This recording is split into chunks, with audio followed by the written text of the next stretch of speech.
Relating to marriage यानी विवाह से संबंधित अपराधों के बारे में। तो बिना देरी किए वीडियो को करते हैं स्टार्ट।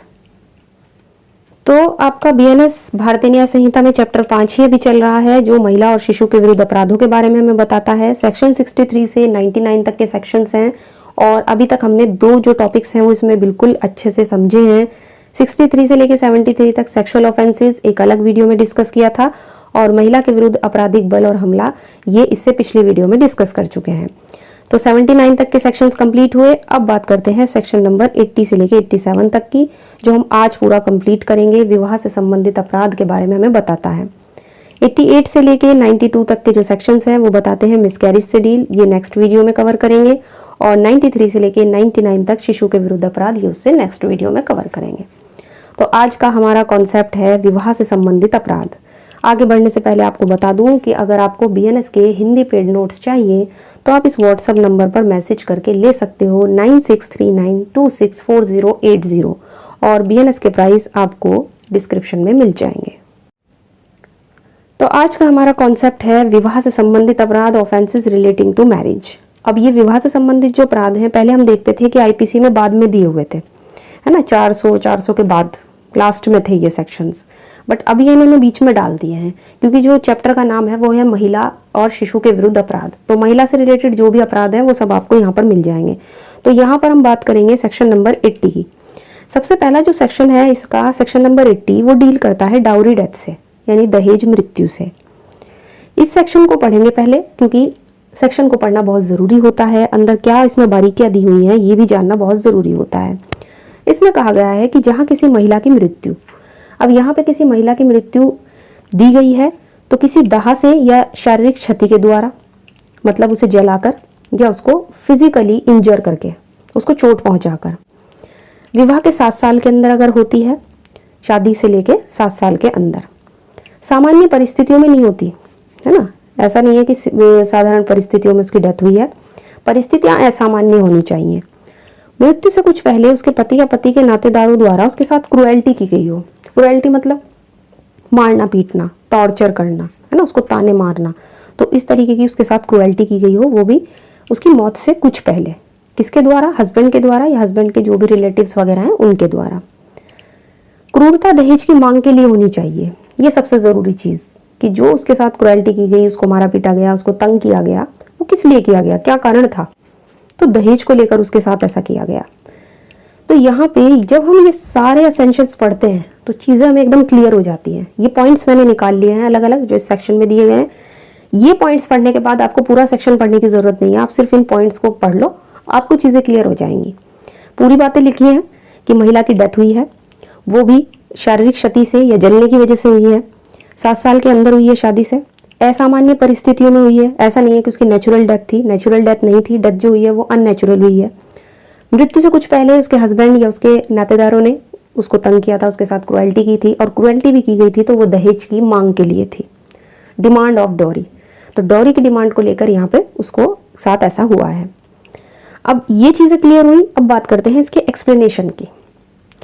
इसमें बताया गया है कि जो पहला आपका सबसेक्शन 1 है, जो उपधारा है, इसमें दहेज का क्या मतलब है, मतलब दहेज हम किसको समझेंगे, क्या मीनिंग है दहेज का। तो यहाँ पे सिंपल लिखा हुआ है कि दहेज का वही मतलब है जो दहेज प्रतिषेध अधिनियम 1961 के सेक्शन नंबर 2 में है। एक अलग से डाउरी प्रोहिबिशन एक्ट बनाया गया है 1961 का, उसके सेक्शन नंबर 2 में इसकी डेफिनेशन दी गई है कि दहेज को क्या कहेंगे, मतलब किसे आप दहेज कहोगे, डाउरी के अंदर किस चीज़ को डाला जाएगा। तो जो डेफिनेशन वहाँ पर दी गई है वही सेम यहाँ पर अप्लाई होगी, बस ये कहा गया है इसके एक्सप्लेनेशन में। पनिशमेंट की अगर बात करूँ तो पनिशमेंट भी यहाँ पर दिया गया है सबसेक्शन 2 में। इसमें कहा गया है कि जो कोई व्यक्ति दहेज मृत्यु कारित करेगा, यानी डाउरी डेथ करेगा, वो 7 साल से लेकर आजीवन कारावास तक से दंडित किया जाएगा। मतलब मिनिमम सज़ा कितनी हुई? 7 साल की। 7 साल से कम तो सज़ा मिलने वाली नहीं अगर कोई डाउरी डेथ करेगा। लेकिन कितनी हो सकती है मैक्सिमम? लाइफ इम्प्रिजनमेंट, आजीवन कारावास, अपनी बची हुई जिंदगी उसे जेल में काटनी होगी। ठीक, तो इतना बड़ा पनिशमेंट है यहाँ पे डाउरी डेथ के लिए। तो पनिशमेंट क्लियर होनी चाहिए क्योंकि सेक्शन बहुत इंपॉर्टेंट है एग्जाम के लिहाज से, इसलिए एक भी चीज़ हमें मिस नहीं करनी है। ये जो पॉइंट मैंने ऊपर बताया डाउरी डेथ के, आप अगर इन पॉइंट को पढ़ लो ना तो आपका काम चल जाएगा इस सेक्शन में, और होता भी यही है। एग्जाम में आपको मेन पॉइंट्स अगर आप लिख दो तो आपको बहुत अच्छे मार्क्स मिलते हैं। ज़रूरी नहीं है आप पूरा सेक्शन रटो, सेक्शन रटने की ज़रूरत नहीं होती, बस आपको उसके मेन पॉइंट्स वो निकालने होते हैं सेक्शन से। तो सेक्शन के मेन पॉइंट, उसका एक्सप्लेनेशन, उसकी पनिशमेंट और साथ ही उसमें केस लॉज, आपका काम पूरा हो जाएगा। तो यहाँ पे है Kameshwar Panjiyar versus state of Bihar का केस 2005 का, और एक केस हमने लिया है सतबीर सिंह वर्सेस हरियाणा राज्य 2021 का। दोनों ही केस बहुत इंपॉर्टेंट है इस सेक्शन के लिहाज से। सबसे पहले बात करेंगे Kamesh Panjiyar versus state of Bihar 2005। इस मामले में सुप्रीम कोर्ट ने कहा कि ये दुर्भाग्य की बात है, ये बहुत ही दुख की बात है कि दिन प्रतिदिन जो न्यूली मैरिड जो लेडीज़ होती हैं, जो नवविवाहिता होती हैं, उनको दहेज के लालच में प्रताड़ित करने वाले मामले तो बढ़ते ही जा रहे हैं। ऐसा नहीं है कि मामले घटेंगे, मामले बढ़ते ही जा रहे हैं दिन प्रतिदिन। दहेज वह आतंकवाद है जो लगातार हर संभावित क्षेत्र में फैल रहा है। तो कोर्ट ने कितनी बड़ी बात बोल दी यहाँ पे। कोर्ट ने कहा, जो सुप्रीम कोर्ट है, ऑनरेबल सुप्रीम कोर्ट, कि जो दहेज है वो आतंकवाद की तरह, टेररिज्म की तरह फैल रहा है, लगभग हर पॉसिबल एरिया में फैलता जा रहा है। ऐसा नहीं है कि कोई स्पेसिफिक एरिया है जहाँ पे आप कहो कि यहाँ पे दहेज के केसेस ज़्यादा होते हैं, दहेज की मांग को लेकर ऐसा हो रहा है या डाउरी डेथ ज़्यादा हो रही है, बल्कि हर संभावित क्षेत्र में, कोर्ट ने कहा कि हर संभावित क्षेत्र में ऐसा हो रहा है, ये आतंकवाद की तरह फैल रहा है। नेक्स्ट है Satbir Singh versus state of Haryana 2021 का। ये तो थोड़ा रिसेंट ही केस है बात का। इसमें सुप्रीम कोर्ट ने दहेज मृत्यु के संबंध में कुछ दिशा निर्देश बताए थे। ये केस मैंने अलग से एक वीडियो में डिस्कस भी किया हुआ है, Satbir Singh versus state of Haryana. बहुत इंपॉर्टेंट केस है ना। और ये केस शायद हमारा एविडेंस में भी आता है ना, जो पुराना इंडियन एविडेंस था उसमें भी हमने देखा था, उसमें प्रिजम्पशन दी हुई है ना दहेज मृत्यु की उपधारणा, तो उसमें भी डिस्कस होता है ये केस। तो दोनों ही केस इंपॉर्टेंट है। इसमें कोर्ट ने डायरेक्शंस दिए थे कुछ दहेज मृत्यु को लेकर, और पहले वाले में कोर्ट ने कहा था कि जो दहेज की जो मृत्यु है, ये जो केसेस हैं दहेज वाले, ये दिन प्रतिदिन बढ़ते जा रहे हैं और आतंकवाद की तरह ये चीज़ें फैल रही हैं। तो आई होप यहाँ तक की चीज़ें क्लियर हुई, सेक्शन बिल्कुल क्लियर हुआ, कोई डाउट नहीं रहा होगा। सेक्शन नंबर 80 आपका बिल्कुल क्लियर हो गया। अब बढ़ते हैं सेक्शन नंबर 81 की तरफ। सेक्शन 81 कहता है कि विधिपूर्ण विवाह की प्रवंचना से विश्वास उत्प्रेरित करने वाले पुरुष द्वारा सहवास, यानी ये कोहैबिटेशन की बात करता है। इसमें बताया गया है कि किसी भी महिला को पुरुष ये विश्वास दिला रहा है कि उसकी शादी उस पुरुष से लॉफुल तरीके से हुई है, यानी जो विवाह है वो पूरी तरीके से विधिपूर्ण है और उसकी चीज से, उसी चीज से लॉफुल तरीके से शादी हुई है, इस बात का विश्वास दिलाकर उस महिला से धोखा किया जा रहा है और उसको ये विश्वास दिलाया जा रहा है कि वो उसका लीगली हस्बैंड है, और फिर पुरुष उसके साथ कोहैबिटेशन, मतलब यहाँ पे सहवास की बात हुई है। तो इस तरीके से यहाँ पे बताया गया है कि हर पुरुष, प्रत्येक पुरुष किसी ऐसी महिला को जो विधि पूर्वक उससे विवाहित ना हो, प्रवंचना से ये विश्वास कारित कराता है कि वो विधि पूर्वक उससे विवाहित है, मतलब उससे लीगली मैरिड है, और इस विश्वास से उस महिला से अपने साथ सहवास या इंटरकोर्स करता है, तो वो दोनों में से किसी भांति के कारावास से, जिसकी अवधि 10 साल की होगी, और जुर्माने से भी दंडित किया जाएगा। तो जो पुरुष है वो महिला को विश्वास दिला रहा है कि वो लीगली मैरिड है, उस पुरुष से जो उसके साथ इंटरकोर्स करने के लिए कहता है उसे विश्वास दिला रहा है, और महिला इस बात पे विश्वास भी कर रही है कि वो उसका हस्बैंड है। तो अगर कोई पुरुष ऐसा करता है तो वो यहाँ पे दोषी होगा, जबकि पुरुष तो जानता है ना, जो मेल है वो तो जान रहा है, उसको तो पता है कि वो लीगली उसका हस्बैंड नहीं है, लेकिन महिला को विश्वास दिला रहा है। तो अगर कोई ऐसा करता है तो उसको यहाँ पे पनिशमेंट मिलेगी 10 साल की, और फाइन लगेगा। अब सिंपल वर्ड्स में ये जो सेक्शन है वो एक ऐसे विवाहित या अविवाहित पुरुष को दंडित करे। यहाँ पे ऐसे कोई शब्द तो है नहीं कि पुरुष विवाहित है या अविवाहित है, मैरिड है या अनमैरिड है ना, जिसमें धोखे से किसी महिला को ये विश्वास दिलाया है कि वो उसकी पत्नी है, लेकिन असल में उसकी वाइफ नहीं है, असल में वो उसकी वाइफ नहीं है। इस सेक्शन में अपराध के लिए बस ये जरूरी है कि महिला जो पत्नी बता रहा है, उसको कह रहा है कि तुम मेरी पत्नी हो, वो उस विश्वास के कारण वो महिला ऐसे पुरुष के साथ इंटरकोर्स करे, ठीक, और पुरुष ऐसी महिला के साथ कोहैबिटेशन, सहवास करे। तो यहाँ पर ये चीजें ध्यान रखनी है कि अगर कोई ऐसा करता है तो उसके लिए पनिशमेंट आएगी सेक्शन नंबर 81 में। सेक्शन नंबर 82, पति या पत्नी के जीवन काल में दोबारा शादी करना या पुनः विवाह करना। बहुत ही सिंपल सेक्शन बाइगेमी को डिफाइन करता है। किससे डील कर रहा है? बाइगेमी से, द्विविवाह से, है ना। अब यहाँ पे इसको पहले पढ़ेंगे फिर इसको समझेंगे। इसमें कहा गया है कि जो कोई पति या पत्नी के जीवित रहते हुए, पति या पत्नी के जीवित रहते हुए, मतलब अगर महिला अपने पति के जीवित रहते हुए करेगी या पति अपनी पत्नी के जीवित रहते हुए करेगा, दोनों की बात हो रही है यहाँ पे। तो पति या पत्नी के जीवित रहते हुए ऐसी दशा में विवाह करता है जिसमें ऐसा विवाह इस कारण शून्य है, इस कारण वॉइड है कि अगर ऐसे पति या पत्नी के जीवन काल में होता तो वो दोनों में से किसी भांति के कारावास से, जिसकी अवधि 7 साल की होगी, दंडित किया जाएगा और जुर्माने से भी दंडित होगा। अब सेक्शन जो है बहुत मतलब बेयर एक्ट में जो दिया गया है उसमें इसका एक्सेप्शन भी मिलेगा आपको, और सब सेक्शन 2 में यहाँ पे और भी चीज़ें मिलेंगी। तो पहले समझो सब सेक्शन 1 को, ये तो बात कर रहा है हस्बैंड और वाइफ दोनों की।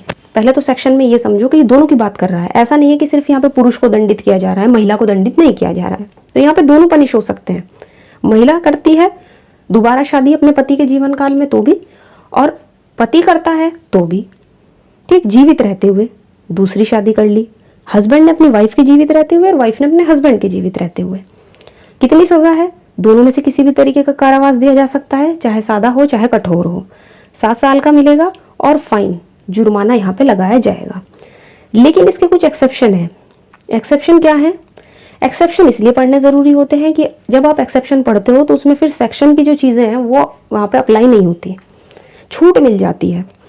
एक्सेप्शन कहते हैं कि इन सिचुएशंस में कोई भी व्यक्ति अगर दूसरा विवाह करेगा तो फिर वो दूसरा विवाह नहीं माना जाएगा, मतलब अगर शादी करेगा तो वो दूसरे विवाह की कैटेगरी में नहीं आएगा। पहला एक्सेप्शन कहता है न्यायालय द्वारा शून्य घोषित करना। तो जिसका विवाह सक्षम अधिकारिता के कोर्ट के द्वारा शून्य घोषित कर दिया हो, मतलब कंपिटेंट कोर्ट के द्वारा अगर पहली वाली शादी को वॉइड डिक्लेयर कर दिया, तो फिर कोई व्यक्ति किसी से भी शादी करे उससे क्या मतलब, फिर तो वो शादी कर सकता है। पहला विवाह तो खत्म हो गया ना, शून्य हो गया, वॉइड डिक्लेयर हो गया। तो अगर कंपिटेंट कोर्ट ने शादी को ही वॉइड डिक्लेयर कर दिया जो पहली शादी चल रही थी, तो फिर व्यक्ति कर सकता है, फिर वो उसका सेकंड मैरिज के अंदर नहीं आएगा। दूसरा, 7 साल तक लगातार दूर रहा है। तो जो पहले पति या पत्नी से 7 साल तक लगातार दूर रहा, मतलब पत्नी अपने पति से 7 साल तक लगातार दूर रही है ना, उस समय के अंदर किसी ने उसके बारे में सुना नहीं, किसी ने उसको देखा नहीं, तो क्या होगा? माना जाएगा कि उसकी सिविल डेथ हो चुकी है। या मान लो हस्बैंड 7 साल दूर रहा अपनी वाइफ से, लगातार अनुपस्थित रहा है ना मिला, ना किसी ने उसके बारे में सुना, ना कुछ देखा, तो यहाँ पे उसको भी माना जाएगा कि पहली शादी खत्म हो गई है।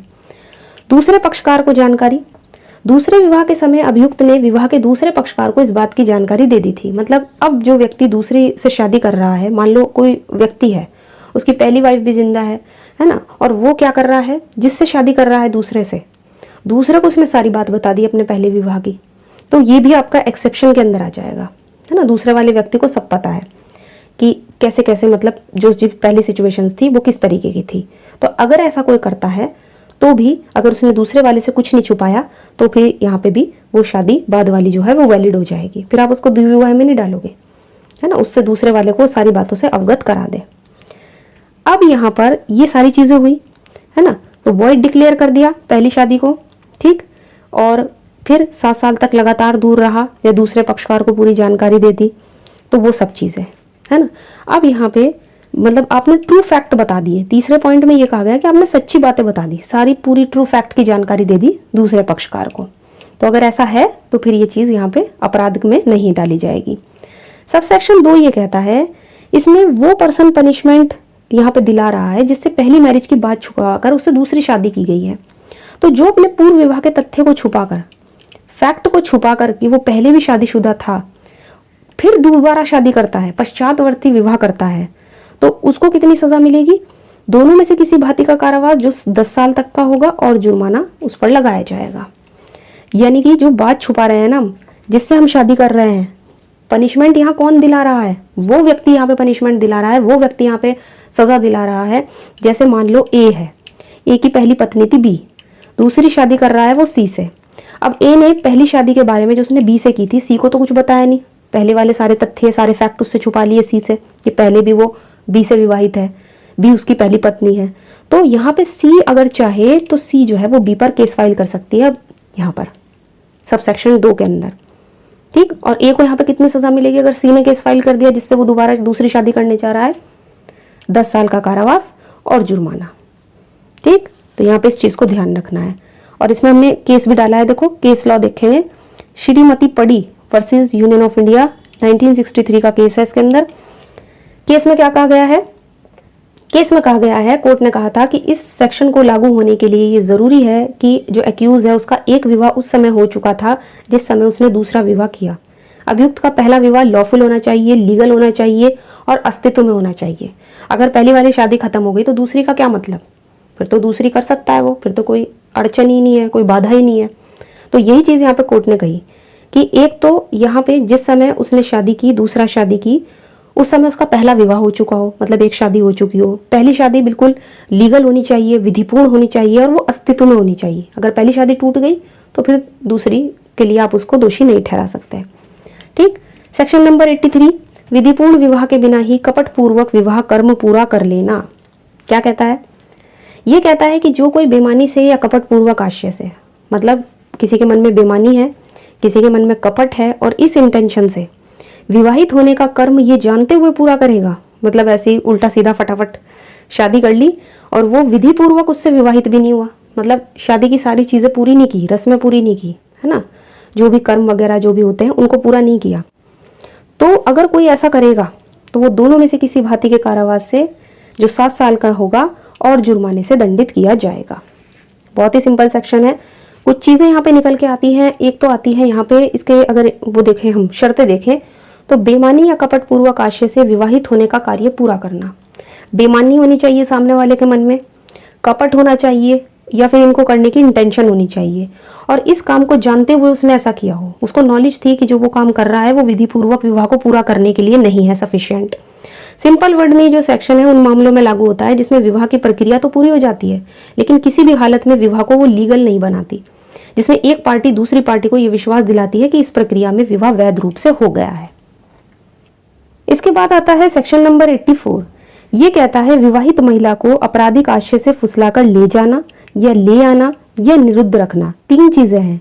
कोई किसी मैरिड लेडी को, किसी मैरिड वुमेन को आपराधिक आशय से यानी क्रिमिनल इंटेंशन से फुसलाकर या तो ले आ रहा है या लेकर जा रहा है या निरुद्ध रख रहा है। तो यहाँ पर पहले सेक्शन देखेंगे क्या कहता है। सेक्शन कहता है कि जो कोई किसी महिला को जो किसी अन्य पुरुष की पत्नी है या किसी अन्य पुरुष की पत्नी होना वह व्यक्ति जानता है या विश्वास का कारण रखता है, इस आशय से ले जाता है या फुसलाकर ले जाता है कि वह किसी अन्य पुरुष के साथ अनुचित संभोग करे। ठीक। तो यहाँ पर अगर उसको किसी गलत इंटरकोर्स के लिए वो लेके जाता है, मतलब अनुचित संभोग के लिए ऐसा करने के लिए वो ले जाता है, तो इस इंटेंशन से ऐसे किसी महिला को छिपाता है या निरुद्ध करता है, मतलब उसको बंद करके रखता है, तो वो दोनों में से किसी भांति के कारावास से जिसकी अवधि 2 साल की होगी या उस पर जुर्माना भी लगाएगा या फिर दोनों में से कोई भी दंड उसको मिल सकता है। तो यहाँ पे देखो चीजें जो है ध्यान देने वाली ये है। सेक्शन तो बड़ा है ना, हमें पूरा सेक्शन नहीं पढ़ना है, हमें सिर्फ जो मेन पॉइंट्स है वो इसके निकालने हैं। यहाँ पे कोई व्यक्ति है, वो किसी महिला को लेके जा रहा है जिसके बारे में वो जानता है कि वो किसी और की पत्नी है। तो सबसे पहली शर्त क्या है कि स्त्री किसी अन्य व्यक्ति की पत्नी होनी चाहिए, सबसे पहली शर्त। दूसरा, वह अपने पति या किसी अन्य व्यक्ति की अभिरक्षा में होनी चाहिए, मतलब उसकी कस्टडी या तो उसके पति के पास हो या किसी और के पास हो। तीसरा, अभियुक्त उसे उसके पति की कस्टडी से फुसलाकर या बहकाकर लेकर जाता है या फिर लेकर आता है। चौथा, अभियुक्त ये जानता था, मतलब जो एक्यूज है उसको नॉलेज भी थी और उसको विश्वास करने का कारण भी था, रीजन टू बिलीव भी था कि वो स्त्री किसी और की वाइफ है, किसी और की पत्नी है। तो अभियुक्त ने ऐसी स्त्री को इस इंटेंशन से निरुद्ध करके या बंद करके रखा है या उसको फुसलाया है कि वो किसी अन्य के साथ इंटरकोर्स करे। तो अगर ये सारी चीजें हैं तो सेक्शन 84 अप्लाई हो जाएगा और उस व्यक्ति को यहाँ पे पनिशमेंट मिलेगी दोनों में से किसी भी भांति की, चाहे सादा मिल सकता है कारावास, चाहे कठोर मिल सकता है, वो भी 2 साल का, या उस पर फाइन भी कोर्ट लगा सकता है, कोर्ट की मर्जी है, या फिर दोनों भी उस पर लगाए जा सकते हैं। उसको 2 साल की सजा भी मिल सकती है और जुर्माना भी लगाया जाएगा। तो यहाँ पे ये चीजें ध्यान रखनी है। सेक्शन 84 उसी चीज की बात करता है कि क्रिमिनल इंटेंशन के साथ एक व्यक्ति किसी दूसरी की पत्नी को फुसलाकर बहकाकर ले जा रहा है ताकि वो उससे इंटरकोर्स कराए। तो ये चीज ध्यान रखनी है। अच्छा, केस लॉ देख लेते हैं। अब्दुल रहमान 1935 का केस है। इसमें इस मामले में कोर्ट ने कहा कि इस धारा में पति और वह व्यक्ति जिसकी कस्टडी में वो स्थिति रहती है, वो अगर उसकी सहमति से जाती है या आती है तो इस सेक्शन में ऑफेंस नहीं होगा। ये ऐसी बात कोर्ट ने इस केस में बोली। ठीक, तो कंसेंट को यहाँ पे ध्यान रखना है और क्रिमिनल इंटेंशन को ध्यान रखना है। ठीक, किसी और की पत्नी होनी चाहिए महिला, ये चीज ध्यान रखनी है। और इलिसिट इंटरकोर्स के लिए वो व्यक्ति उसको लेकर जाता है या फिर उसको बंद करके रखता है। और महिला, किस महिला की बात हो रही है? जो विवाहित है, किसी और की पत्नी है। इसके बाद आता है सेक्शन नंबर 85। 85 बात कर रहा है किसी महिला के पति या पति के नातेदार द्वारा उस महिला के प्रति क्रूरता करना। यानी जो महिला है उसके साथ क्रुएल्टी की जा रही है। तो जो कोई किसी महिला का पति या पति का नातेदार होते हुए ऐसी महिला के प्रति क्रूरता करेगा, वह कारावास से जिसकी अवधि 3 साल की होगी दंडित किया जाएगा और जुर्माने से भी उसको दंडित किया जाएगा। तो ये यहाँ पर ये जो सेक्शन है ये अलग ही बात कर रहा है कि महिला के पति और पति के नातेदार अगर यहाँ पे क्रूरता करते हैं तो उनको पनिशमेंट मिलेगी सेक्शन नंबर 85 की। लेकिन जो क्रूएल्टी की डेफिनेशन है, जो क्रूरता की परिभाषा है, वो अलग से एक सेक्शन है 86 जो भी हम पढ़ेंगे। तो यहाँ पे क्रूरता को परिभाषित नहीं किया, सिर्फ इतना कहा गया है कि अगर कोई किसी महिला का पति है या उसका नातेदार है, पति के नातेदार की बात हो रही है, पति का नातेदार है, तो उसको यहाँ पे सजा मिलेगी अगर वो महिला के साथ क्रूएल्टी करता है। ठीक, और यहाँ पर मतलब काफ़ी सारे आपको केसेस मिल जाएंगे जब आप बुक लेते हो। ठीक है, लेकिन फिर भी हम एक आधा केस यहाँ पे डिस्कस कर लेते हैं। तो यहाँ पर एक इंद्रराज मलिक करके वर्सेस सुनीता मलिक करके केस था 1986 का। इस मामले में कोर्ट ने कहा कि ये जो सेक्शन है ये पति पत्नी और उसके जो संबंधी होते हैं उनसे ऐसी प्रॉपर्टी की मांग को दंडित करती है जो उसके प्रति क्रूरतापूर्ण होते हैं। ठीक, तो इस चीज को पर ये सेक्शन रोक लगाता है कि महिला के साथ क्रूरता नहीं होनी चाहिए। अब 86 में हम डिस्कस करेंगे कि क्रूरता की क्या डेफिनेशन दी गई है बीएनएस में। सेक्शन नंबर 86 क्रूरता की परिभाषा दी गई है। इसमें कहा गया है कि 85 के प्रयोजनों के लिए क्रूरता का क्या मतलब है। 85 जो भी हमने ऊपर पढ़ा ना कि पति और पति के नातेदार अगर महिला के साथ क्रूरता करेंगे तो उनको पनिशमेंट मिलेगी, लेकिन उस सेक्शन के संबंध में 85 के संबंध में क्रूरता का मतलब क्या है, तो ये चीज बिल्कुल अलग निकाल दी गई है क्रूरता की परिभाषा। इसमें कहा गया है कि जानबूझकर किया गया कोई भी ऐसा आचरण, कोई भी ऐसा कंडक्ट जो ऐसी प्रकृति का है जिससे कि महिला को आत्महत्या करने के लिए या उसके जीवन, उसकी लाइफ, उसका अंग, उसका स्वास्थ्य है, चाहे मानसिक हो या शारीरिक हो, मतलब इससे मतलब नहीं है, चाहे उसको फिजिकली तंग किया जा रहा हो, चाहे उसको मेंटली प्रेशराइज किया जा रहा हो, जिससे उसे गंभीर क्षति, खतरा होने की संभावना है। तो जानबूझकर अगर कोई किसी महिला के साथ ऐसा आचरण करता है जिससे कि उस महिला का जीवन खतरे में पड़ जाए या फिर उस पर मेंटली या उस पर बॉडीली कोई ऐसा शारीरिक तरीके से या फिजिकली उसको टॉर्चर मिल रहा है, तो वो यहाँ पे आपका किसके अंदर आएगा? क्रूएल्टी के अंदर आएगा। जैसे मारना हुआ, पीटना हुआ। अच्छा, मेंटली में क्या हो सकता है? ताने मारना, है ना, और बुरा भला कहना, है ना, जिससे कि वो मानसिक स्थिति उसकी एक तरीके से बहुत ही ज़्यादा प्रेशर में आ जाए, है ना। बुरा भला कहना, ताने मारना, दहेज की मांग को लेके रोज रोज उस पर तंज कसना, तो ये सब चीज़ें आपका मेंटल चीज़ों में आ जाएंगी, मेंटली आ जाएंगी। और यहाँ पे जो फिजिकली है, फिजिकली किस तरीके से तंग किया जा सकता है? मारना, पीटना, है ना, वही तरीके से, है ना। मतलब फिजिकली में तो आप जानते हो मार पिटाई आती है और मेंटली में वही चीज़ें आ सकती है, ताने वगैरह। अब सेकंड पॉइंट इसका कहा गया है कि किसी महिला को तंग करना, है ना, उसकी चीज़ों में कमी निकालना। जैसे अगर वो खाना बनाए तो उसमें कमी निकालना कि उसको परेशान किया जा रहा है ना, खाना अच्छा नहीं बनाती या ये हो गया वो हो गया, तो वो सब चीज़ें।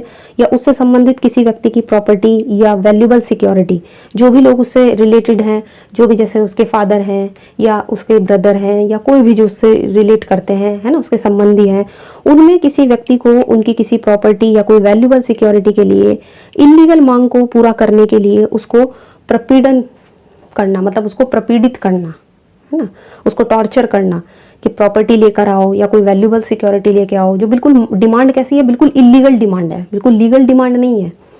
या उससे संबंधित किसी व्यक्ति द्वारा ऐसी मांग को पूरा करने में असफल रहने के कारण तंग किया जा रहा है, तो जो भी उससे संबंधित व्यक्ति है उसको भी, क्योंकि उसने वो मांग पूरी नहीं की, क्योंकि वो लड़की जो है अपने घर से वो चीज़ नहीं लेकर आई जिसकी डिमांड की जा रही है ससुराल वालों के द्वारा या शादी के बाद, तो अगर वो उस चीज़ को नहीं लेके आ रही है, उस चीज़ में वो फेल हो गई लाने में, तो फिर उससे जो संबंधित व्यक्ति हैं उनको तंग किया जा रहा है। तो इन सब चीज़ों को लेकर है ना। तो पहला वाला जो पॉइंट है उसमें तो आपका मेंटली और फिजिकली दोनों ही तरह का टॉर्चर आ जाएगा, चाहे उस पर मेंटली प्रेशर डाला जाए या फिजिकली उसको परेशान किया जाए, मारपीट की जाए। और सेकंड पॉइंट कह रहा है कि उसको इसलिए तंग किया जा रहा है ताकि जो उससे रिलेटेड व्यक्ति हैं, जो उसके संबंधी वगैरह हैं, उनसे उसे कोई प्रॉपर्टी लाकर वो उनको दे या कोई वैल्यूबल सिक्योरिटी ला के दे। जो डिमांड है तो बिल्कुल इलीगल है, बिल्कुल नाजायज़ मांग है, बिल्कुल गलत डिमांड है ना। कहते हैं कि विधि विरुद्ध मांग है। तो इस तरीके की उसको परेशान करना या उसको तंग करना, क्योंकि वो लाने में फेल हो गई, उनकी मांग को पूरा करने में फेल हो गई, तो इसलिए उसको तंग किया जा रहा है। तो यही दोनों चीज़ें यहाँ पे आपका क्रुएल्टी के अंदर आ जाएगा। बिल्कुल सिंपली यहाँ पे तरीके से समझाया गया है। तो आई होप यहाँ पे कुछ समझने में ऐसी कोई दिक्कत नहीं होगी, क्योंकि बहुत ही सिंपल सेक्शन है। इसके बाद आता है सेक्शन नंबर 87 और आज की वीडियो का सबसे लास्ट सेक्शन, और इस टॉपिक का भी आपका सबसे लास्ट सेक्शन, सेक्शन नंबर 87। विवाह आदि करने को विवश या बाध्य करने के लिए किसी महिला का व्यापरण, अपहरण करना या उसको उत्प्रेरित करना। सेक्शन क्या कहना चाह रहा है? सेक्शन कह रहा है कि जो कोई किसी महिला का व्यापरण या अपहरण उसकी इच्छा के खिलाफ किसी व्यक्ति से विवाह करने के लिए उस महिला को विवश करने के आशय से या विवश की जाएगी ये संभावित जानते हुए, या वो किसी के साथ उसको इंटरकोर्स करने के लिए बाध्य किया जाए, इसके लिए उस महिला पर प्रेशर बनाएगा या उसको बाध्य करेगा या विवश किया जाएगा, और उसको पूरी नॉलेज है जो कर रहा है ऐसा कि महिला के साथ ऐसा किया जाएगा, इसीलिए उसका व्यापरण या अपहरण कर रहा है, तो वो दोनों में से किसी भांति के कारावास से, जिसकी अवधि 10 साल की होगी, और जुर्माने से भी उसको दंडित किया जाएगा। अब कहने का मतलब क्या है कि ये सेक्शन जो है महिला को किसी ऐसे पुरुष के साथ विवाह करने के लिए एक तरीके से प्रेशर बना रहा है जिसके साथ वो शादी नहीं करना चाहती। उसको शादी करने के लिए कि वो किसी व्यक्ति से शादी करे, है ना, जिससे करवाना चाहता है सामने वाला, या फिर वो किसी के साथ इंटरकोर्स करे। ऐसा करने के लिए उस पर प्रेशर बनाना, उसको बाध्य करना, और इसके लिए उसका व्यापरण या अपहरण करना, उसको किडनैप करना, या इस तरीके से उसको कहते हैं ना कि किडनैप कर लिया, है ना, उसको अपहरण कर लिया। किस लिए? ताकि उसकी दूसरे से शादी कराई जाए ज़बरदस्ती। आपने फिल्मों वगैरह में भी देखा होता है, ऐसा होता है ना, दिखाते हैं ये चीज़ कि उसको किसी से शादी कराने के लिए उसका अपहरण करना, या फिर उसको इंटरकोर्स कराने के लिए किसी के साथ उसको बाध्य करना। और कराने वाले की इंटेंशन भी है और नॉलेज भी है, वो जानता है कि उसका अपहरण इसलिए कराया जा रहा है ताकि उससे ये सब चीज़ें कराई जाएंगी। तो वो यहाँ पे पनिशमेंट उसको मिलेगी, उस व्यक्ति को 10 साल की दोनों में से किसी भी तरीके का कारावास मिलता है, चाहे सिंपल हो चाहे कठोर हो, है ना, और उस पर फाइन भी लगाया जाएगा। तो सेक्शन बहुत बड़ा है जब आप एफडीआर एक्ट में देखते हो, लेकिन हमें बस यहाँ से मेन पॉइंट निकालने होते हैं हर सेक्शन के। इस सेक्शन की एक बार शर्तें देख लेते हैं। सबसे पहली शर्त है कि महिला का व्यापरण या अपहरण। दूसरी शर्त है कि जो उसका व्यापरण या अपहरण किया गया है तो वो इस इंटेंशन से किया गया है कि उसकी इच्छा के खिलाफ किसी व्यक्ति से उसे शादी करने के लिए मजबूर किया जाए। सेकंड, वो महिला किसी दूसरे के साथ इंटरकोर्स करने के लिए बाध्य की जाए। थर्ड, आपराधिक अभित्रास या दूसरे तरीके से किसी महिला को किसी स्थान से ले जाने के लिए इस बात की नॉलेज रखते हुए, इस बात का इंटेंशन रखते हुए उसको मजबूर किया जाएगा जिससे वो स्त्री किसी के साथ इंटरकोर्स करे, इसलिए उसको यहाँ पे बाध्य किया जा रहा है। और इस सेक्शन में ये चीज़ महत्वपूर्ण नहीं है कि महिला का व्यापरण, जिसका व्यापरण या अपहरण किया गया है, वो विवाहित थी या नहीं, इससे मतलब नहीं है। वो मैरिड भी हो सकती है और अनमैरिड भी हो सकती है, क्योंकि ऐसी कोई चीज़ इस सेक्शन में लिखी हुई नहीं है कि महिला अनमैरिड होनी चाहिए या मैरिड होनी चाहिए। तो ये कुछ बारीकियाँ होती हैं हर सेक्शन की जो हमें पढ़नी चाहिए। हमें बहुत ही ध्यान से हर सेक्शन को पढ़ना होता है अगर हमें एग्जाम के पॉइंट ऑफ व्यू से पढ़ना है। ठीक, तो ये जो सेक्शन था ये मैंने आपको पूरा समझा दिया, मेन एसेंशियल्स इसके बता दिए कि शर्तें क्या हो सकती हैं। तो आई होप आज का जो हमारा टॉपिक था विवाह से संबंधित अपराध वाला, ये 80 से लेके 87 तक के सेक्शंस आपको बिल्कुल क्लियर हो गए होंगे। मेरी यही कोशिश रहती है कि हर सेक्शन आपको अच्छे से समझाऊं, एग्जाम्पल देकर समझाऊं या फिर केस लॉ देकर समझाऊं। तो मेरी कोशिश बस हमेशा यही रहती है। तो आज की वीडियो अगर अच्छी लगी है तो इसको लाइक कर दीजिए, शेयर कीजिए ज़्यादा से ज़्यादा, और अगर चैनल पे नए हैं इसको सब्सक्राइब कर लीजिए। इसके अलावा आप हमें टेलीग्राम पे भी ज्वाइन कर सकते हैं। तो आज की वीडियो में बस इतना ही, मिलते हैं बीएनएस की नेक्स्ट वीडियो के साथ।